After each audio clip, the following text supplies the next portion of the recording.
స్వాతంత్ర దినోత్సవ వేడుకలను ఘనంగా జరుపుకున్నారు. యువతరం సేవా సమితి ఆధ్వర్యంలో 1000 అడుగుల జాతీయ పతాకంతో పట్టణ పురవీధుల్లో ర్యాలీ నిర్వహించారు. శ్రీకాళహస్తిలోని వివిధ ప్రభుత్వ కార్యాలయంలోనూ వివిధ ప్రైవేటు సంస్థలు పాఠశాలలో 70వ స్వాతంత్ర దినోత్సవ వేడుకలను ఘనంగా నిర్వహించారు. మున్సిపల్ కార్యాలయంలో చైర్పర్సన్ పేట రాధారెడ్డి జాతీయ పతాకంను ఎగురవేశారు. తహసీల్దార్ కార్యాలయంలో తహసీల్దార్ రమేష్ బాబు జాతీయ జెండాను ఆవిష్కరించారు. శ్రీకాళహస్తీశ్వర ఆలయం వద్ద trust board chairman Guravaiah Naidu జాతీయ జెండాను ఎగురవేశారు. వివిధ పాఠశాలలో స్థానిక కౌన్సిలర్స్ ఆధ్వర్యంలో స్వాతంత్ర దినోత్సవ వేడుకలను ఘనంగా జరిపారు. కాగా యువతరం సేవా సమితి ఆధ్వర్యంలో 1000 అడుగుల జాతీయ పతాకంను పట్టణ పురవీధుల్లో ఊరేగించారు. వివిధ పాఠశాల విద్యార్థులు ఈ ర్యాలీలో ఉత్సాహంగా పాల్గొని భారత్ మాతాకు జిందాబాద్ అంటూ నినాదాలు చేశారు. స్థానిక రామసేతు వంతెన నుంచి పుట్టణ పురవీధుల మీదుగా సాగిన ర్యాలీ ఎంతో ఉత్సాహంగా సాగింది. ఈ ర్యాలీలో శ్రీకాళహస్తి జడ్జి చైతన్య పాల్గొని విద్యార్థులను ఉత్సాహపరిచారు.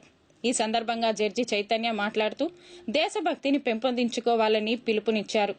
జాతీయ పతాకంను గౌరవించుకోవాలని, జాతీయ పతాకంను అవమానిస్తే కఠిన శిక్ష తప్పదని హెచ్చరించారు. త్యాగదనుల స్ఫూర్తితో ప్రతి ఒక్కరూ దేశభక్తితో ఉండాలన్నారు. ఈ ర్యాలీకి పలు స్వచ్ఛంద సంస్థలు సహకారం అందించారు. ర్యాలీలో చిన్నారులు వివిధ వేషధారణతో ఆకట్టుకున్నారు. జాతీయ భావం పెంపొందించేలా భారీ స్థాయిలో జాతీయ పతాకంతో ర్యాలీ చేయడంతో యువత ప్రజలలో ఆనంద ఉత్సాహాలు వెల్లివిరిశాయి.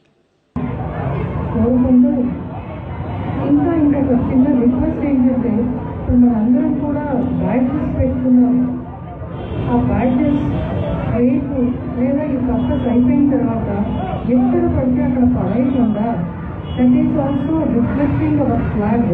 So మన ఫ్లాగ్ ని మనం ఎంత ఆనర్ చేస్తామో అండ్ యూజ్ చేసిన సింబల్స్ ని కూడా అలాగే ప్రిజర్వ్ చేసుకుని కింద పడవేయకుండా ఉంచుకోవాల్సిన బాధ్యత మనందరికీ కూడా. సో మన ఇండియన్ ఫ్లాగ్ కి ఎటువంటి ఇన్సల్ట్ జరగకుండా తీసుకోవాల్సిన బాధ్యత. ఇప్పుడు చిన్న విరామం. ఎస్సీవీ న్యూస్ కి తిరిగి స్వాగతం.